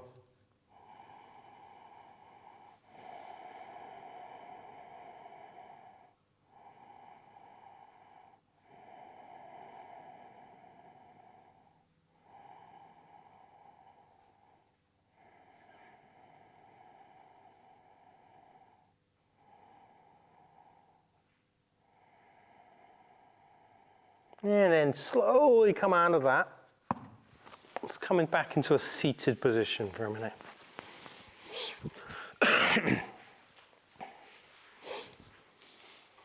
So my view is that you always pick a pose where it doesn't hurt. I mean, and there's different kinds of hurt here. For some people this is a very intense stretch. There may be benefits in down leveling that stretch in order to get the benefit of more mobility in those joints without going to an extreme where the body tightens up. There are other people, like I said, who have hip impingement and mobility issues that are never going to be compensated for by mobility exercises. And you can feel usually that kind of pain is much more intense. It feels like bone on bone impingement. Those people pick a different option. Really, if your yoga teacher is that invested in that everybody does the same pose rather than your well-being, I would honestly say find a different class at that point. Because, and I've seen this in classes, I've seen this in trainings, where there's this obsession with everybody doing the same thing because in part being at the front of the class feels like, you know, you want to be in charge and there's ego and all this kind of stuff. But if you're on that side of the class, and remember the person at the front of the class, my job is more like an entertainer. I don't want to hurt somebody. It's like an hour or two that people come of their own time to chill out and get a little bit of movement. I don't want to hurt somebody doing that. I'd much rather that they've spent an hour lying down on the mat, breathing and just chilling, than doing a pose that they're going to go away from and be in pain for hours or maybe days following that. So I would honestly say, learn to take care of yourself. Learn to say no. So if something doesn't work for you, learn to say no. Learn to say, I want to do something different. And if you can't accommodate that because of whatever reason, then this isn't for me. That sounds harsh, but this is, you know, we all get one sort of body, and busting it in yoga just doesn't seem like a great move to me. Anybody says to me, I don't want to do this, I want to do something different, I'm never offended. For me, it's like, I'm the entertainer at the front of the class, it's a clown at the front, I don't care, I'm having fun, and I get to play with maybe modifying stuff. But if you're ever in that position and you don't, you know, you feel like there's a pose, maybe it's not pigeon, do say, and, you know, always take care of yourself. Never take this idea that it's something that you're doing wrong. It's not. We're all different. Poses, you know, there was never a yoga practice that everybody could do brilliantly, because this is why different yoga practices developed. So put that out of your head. What are we going to do next? I know what we're going to do next. Let's play with hip release sequence. Hip release sequence normally done at the end of the class, but it can also be done as a way to warm up the hip. And there's 4 different movements in hip release sequence. I'm going to talk through them as we do them, but I'm also going to demo them quickly so that you can see what they look like, because if you're a visual person, you're probably going to be better off kind of seeing them. And if you want to see a bit better, feel free to move into a place where you can see them a bit better. There's 4 poses in a hip release sequence. You'll be pleased to know that you lie down on the back for all 4 of them, because yay, that's cool. The four poses in hip release sequence. Pose number 1, knee to chest. So this happens, this knee comes to the chest. You can have the other leg straight, or you could have the other leg bent, depending on what it feels like in the low back. Doesn't really bother me. If you're really flexible here, you can work on bringing this knee to the opposite armpit, or if you want to strengthen these muscles, you can be pressing the knee into the hands ever so slightly, and then as you're pulling that knee in, so that it's not just a passive stretch, it's very active. So knee to chest is number 1. Lying down twist is the next one. This knee goes over to the other side. What do you do with your arms? You put your arms wherever they're going to feel comfortable. Wherever. Like, you can put your hands in your pockets. Some people put these arms above their heads. Some people put them either side. Whatever feels good. Lying down twist, this knee, this hip goes over to the side. Number 3, half frog. So you come back to the middle. For half frog, this leg's at 90 degrees, and then you take the knee out to the side. Some people find having this leg up in the air just doesn't feel good. You can support it with the other hand. That's kind of cool. This is half frog. Full frog would be, you know, both legs down. And then there's half happy baby. Some people, this pose makes them really happy. Other people, it doesn't make them happy at all. This is what half happy baby looks like. You take a hold of the outside of your foot sort of over the armpit here. But you can modify this. Maybe grab hold of the thigh, grab hold of the leggings, whatever feels good. And then we're going to go do the other side. So, let's lie down on the floor and we're going to do a hip release sequence.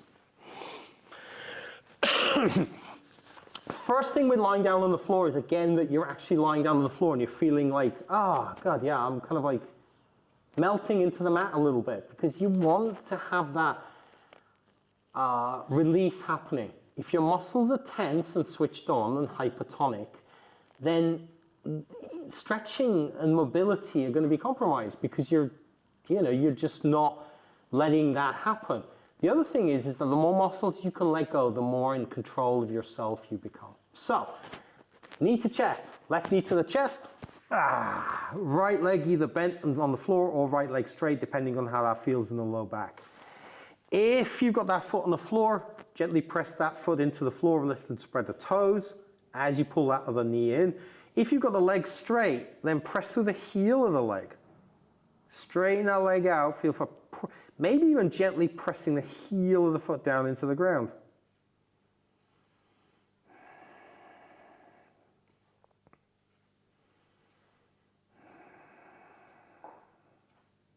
And breathe.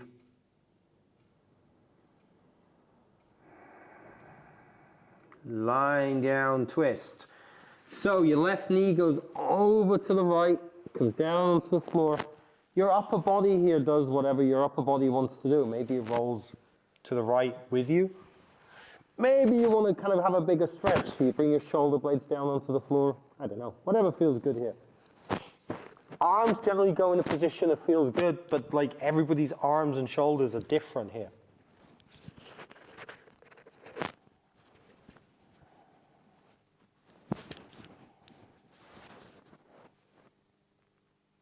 Next one, come back to the middle.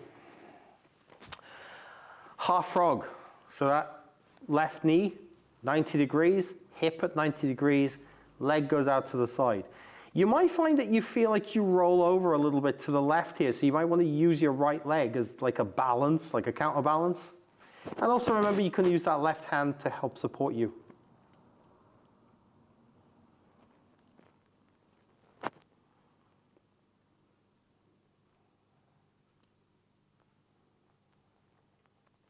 Last one on this side, half happy babies. So left hand, grab hold of the outside of your left foot, bring your knee towards your knee towards your armpit, or alternatively you can be grabbing your thigh, your shin.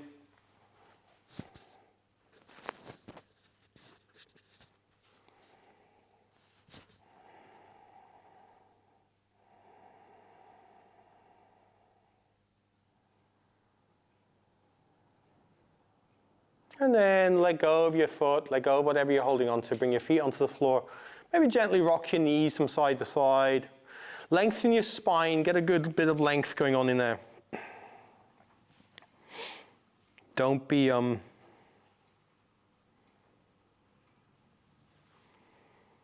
then we'll slowly come and do the other side. So right knee this time, right knee to chest. Left leg can be on the floor, left leg can be bent, depending on what feels best for you.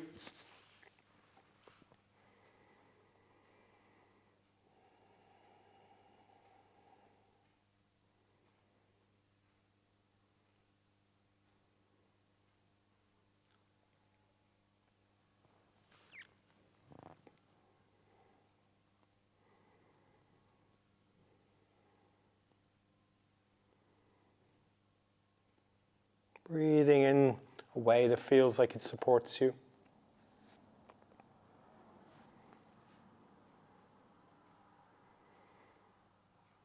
Next one, lying down, spinal twist. So that right knee goes over to the left. Maybe your whole body goes over to the left. Maybe it doesn't.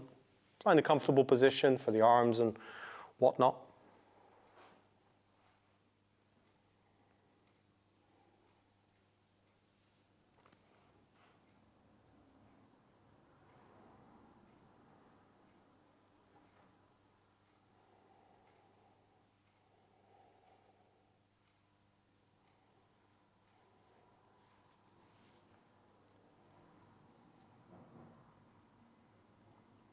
Come back to the middle really slowly, really carefully.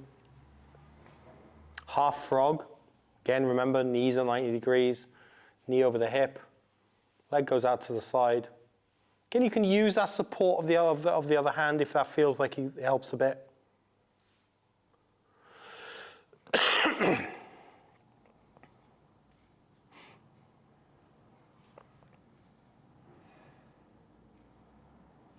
Last one on this side was half happy baby. So you grab hold of the side of your foot or whatever feels accessible, reachable. Sort of knee comes towards the armpit, foot over the armpit.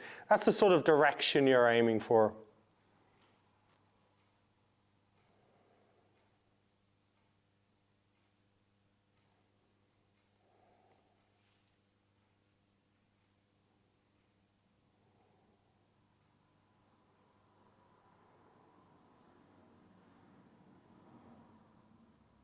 And then let go of your feet. Come back down onto the floor. Lie down in a way that feels sort of restful for a few breaths.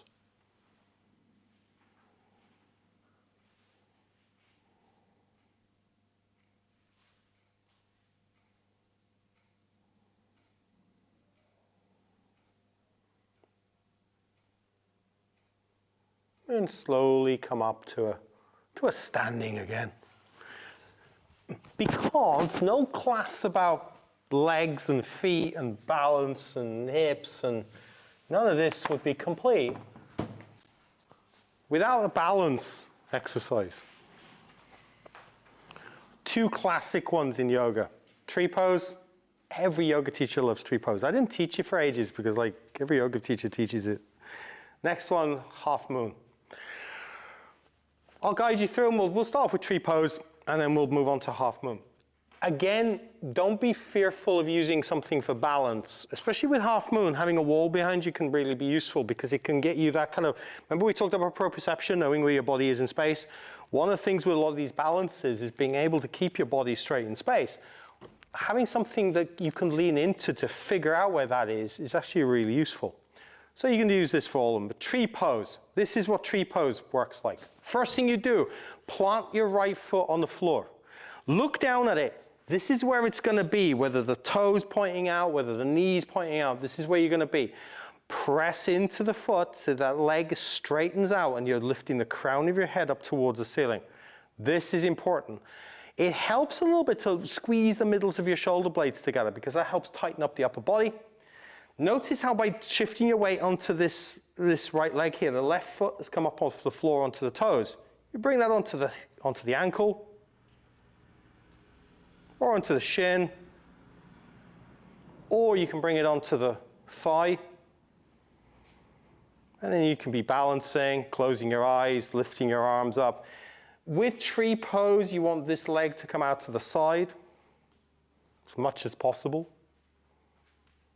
But if it feels wobbly and it's like, oh, that's hard and it's whatever, this position here with your toe on the floor is a very valid position to be in. So you can always start there. Slowly come out of that. Give your legs a bit of a shake. Plant your other foot on the floor. Shift your weight onto it. Lengthen the spine, crown of the head up towards the ceiling. Gently squeeze your shoulder blades together. The other foot's already starting to come up off the floor. Bring that onto the ankle, or onto the shin, or onto the thigh. Whatever feels good. Close your eyes.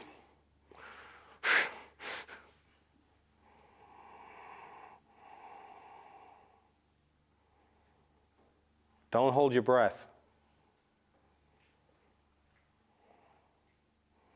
And then, come out of that.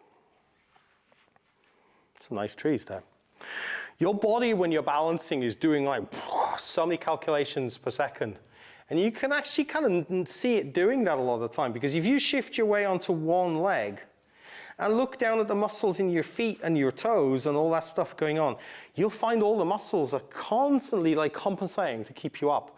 There's like all these micro adjustments that are happening. And what happens generally when we fall over, one of two things happens. We fall over in a way that kind of so much of our weight shifts over that these muscles can't bring us back over, which is one way we just fall over. These muscles in our leg and our feet just can't hold us anymore. And it's like, yep, we go over. The other thing that we do is that we overcompensate. So we feel ourselves falling over and then we overcompensate and go, the other direction. And then all this kind of game happens. I would always say, if you feel unbalanced, come back to a place of balance and then play with the pose again. Especially if it feels like it's doing, you're doing, and it's going all over the place. It's much better to come back to that place of balance and then see, well, can I modify the pose a little bit more? Keep breathing, because if you hold your breath, that makes it harder. Also, keep your eyes open, unless you want to make it really hard, because closing the eyes makes it about 1 billion times harder. Last big pose we're going to play with today, half moon. Oh, the other thing there, notice I didn't really mention the leg we were standing on, that the knee needed to be a certain way, the foot needed to be a certain way. If you plant your foot down, I generally think that you're in a position that is best for you. You can always work on tweaking it down the line, but that position of where your feet end up is generally good enough for most people. And it's going to be the same for this one, which is half moon. Blocks for half moon are good, as is a wall. I'll show you both kind of methods here of using a wall or not. Half moon works like this. Take your block into your left hand. Foot on the floor.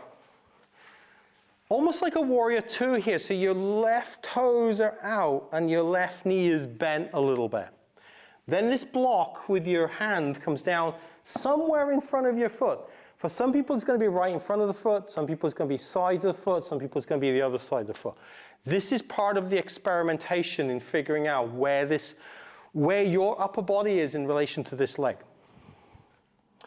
Then shift your weight onto this leg and onto the hand. Notice how that brings the other leg up a little bit. Yeah, it's always already bobbing up and down. Maybe you just want to be bobbing it up and down today, so you're getting that feeling of lifting that leg up. Feel it connected to your hips. It's not just like a stick that just kind of comes out. It's connected to your hips. Now maybe you want to lift that up so that it feels more horizontal. Maybe you want to turn your chest towards the front of the mat. Maybe you decide, I want to use a wall because this wall gives you the huge amount of proprioception that just feels really nice. Wall's also good because,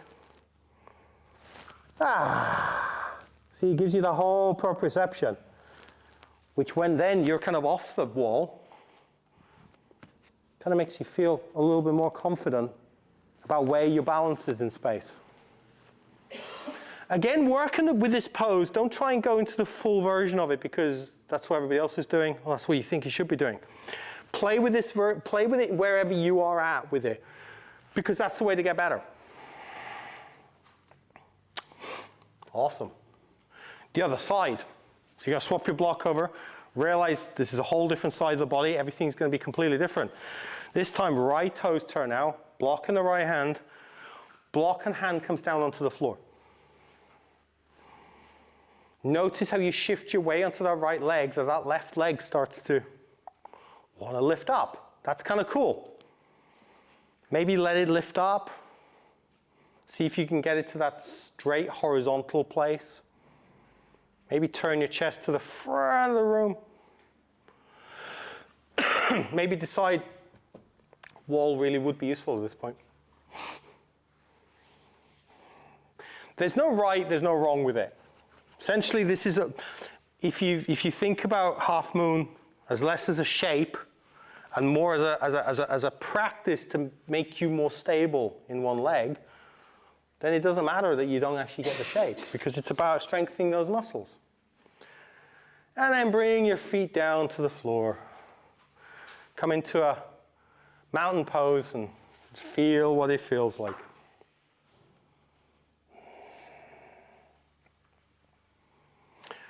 Done a lot with your legs. You should feel like there's a little bit extra connection with your legs. A little bit.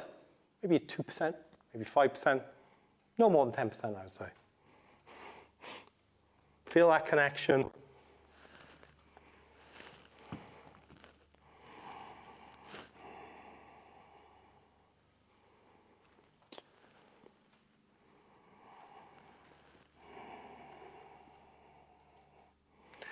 It's always a good point to thank your legs for all the hard work that they do. They do a lot of hard work.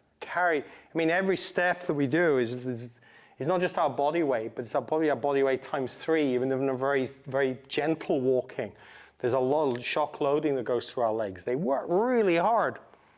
You know, when you put hills in, carrying kids and carrying shopping and all this other stuff that we do, it adds so much more load to it. And we haven't even kind of like almost covered here the idea of like carrying a weight in one hand, even like shopping in one hand, or a kid on a shoulder in the other, or something.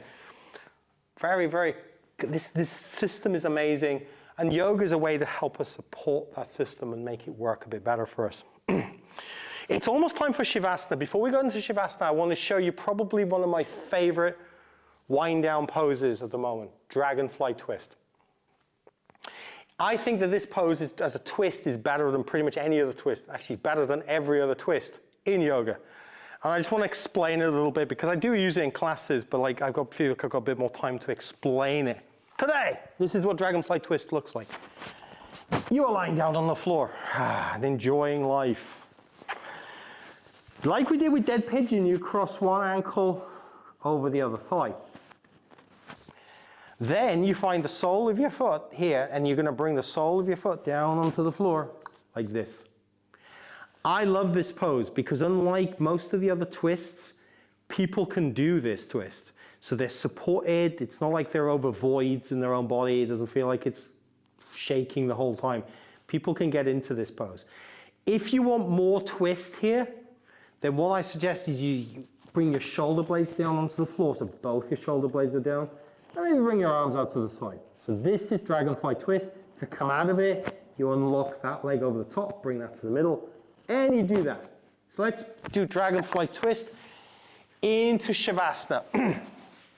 If you're somebody that wants blankets in Shavasana, have them nearby.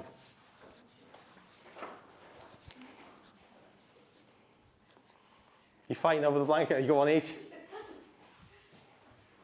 Just got to turn the light down this end of the room so you can chill a bit. So, start off with dragonfly twist. Lying down on the floor. Knees are in that sort of foot down on the floor. Cross one ankle over the thigh. You pick which one. And then you roll yourself so the sole of that foot comes down onto the floor.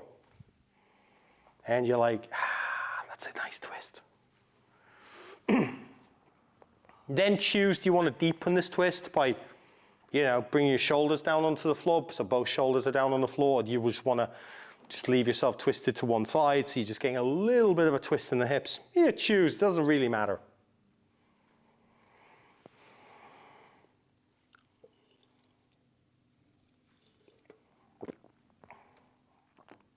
What matters is that you're in a position that doesn't feel uncomfortable, or least amount of discomfort possible. Feel for sending breath into those areas that feel like they're really open in this twist, but also feel for sending breath into those areas that maybe there's a little bit of constriction.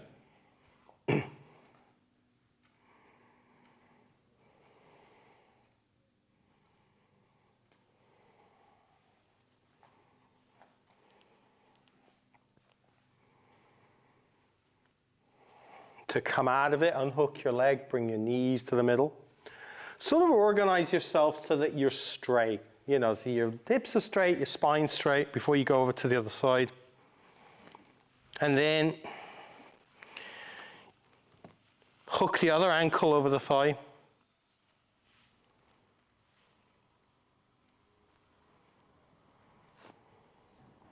Roll, bring the sole of that foot down to the floor.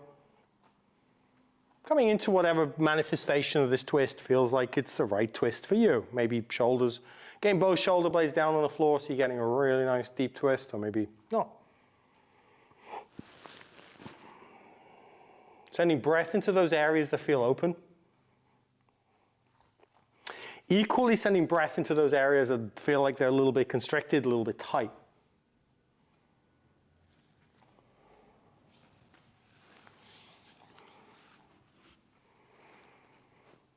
And then unhook your foot, come back to the middle, and this is where you get to set yourself up for whatever version of Shavasana is the most awesome version of Shavasana for you. Done a lot of work with the legs here. So one option is you can have your legs up the wall. Some people really like that one. Some people, they don't really like it. You can have your legs on a chair too. There's like about 1 million chairs in this place. So that's kind of cool. But pick whatever version of Shavasana is the right version for you. Sometimes it's side lying for people.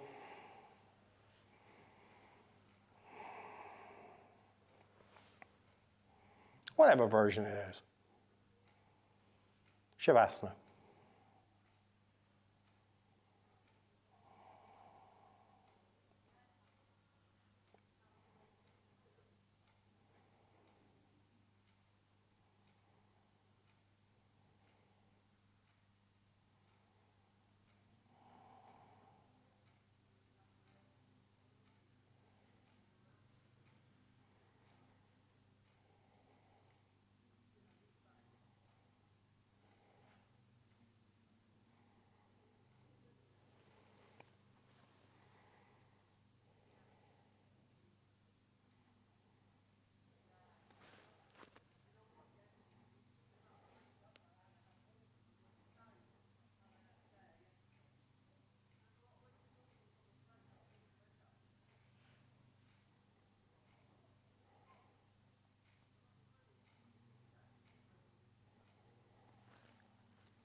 Start to bring your awareness back into the room.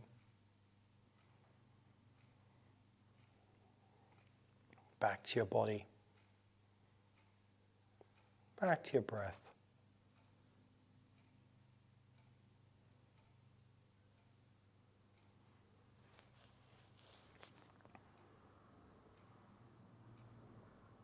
Noticing your connection to the ground underneath you. Allowing yourself to be held by the ground beneath you, if for just a moment or two.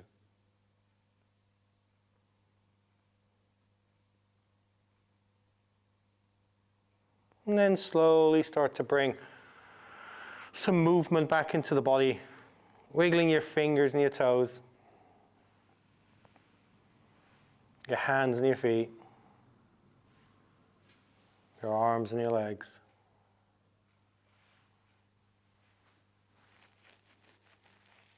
Coming back into your body, coming back into the room, coming back into this Saturday morning, Saturday afternoon now. And maybe rolling over onto one side for a moment.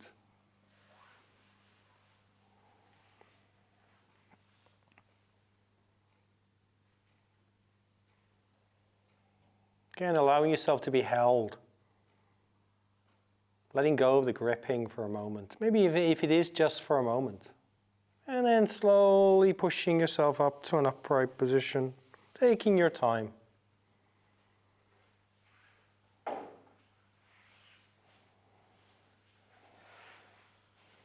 Everybody's in various states of awakeness or sleep. Thank you very much for joining me today, this Saturday morning. It's an absolute pleasure to do an extra yoga.